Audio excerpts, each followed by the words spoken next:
Hi, welcome to SolidCam. In this video we will look at a new function called edge trimming.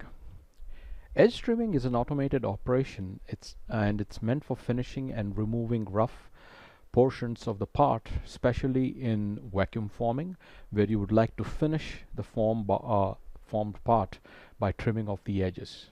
So the application is very specific. It's used either in the vacuum forming industry, in the automotive industry, or in the aerospace industry. It is used for trimming the composite parts, the composite form parts. So in edge trimming, all we need to do is to define the part. So if I open the toolpath, you can see that the geometry definition is directly by the upper surfaces. So you can just select the upper surfaces, and the drive curves are automatically determined by SolidCam. Then we need to define the tool that is going to be used for trimming, and in the tool axis direction we can see that it's normal to the top curve.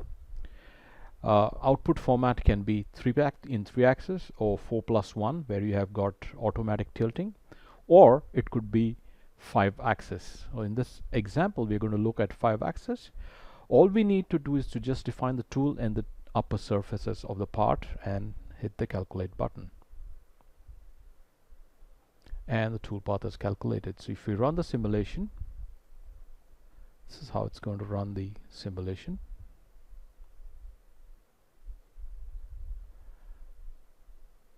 It's going normal. The tool axis is going normal to the upper surface.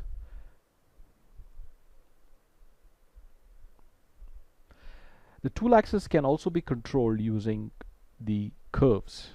So it need not be always going normal to the upper surface. It can be also be controlled by curves, especially in areas where you feel that the tool axis is tilting too much. You can have your own tilt curves there, and the tool will follow that particular tilt curve.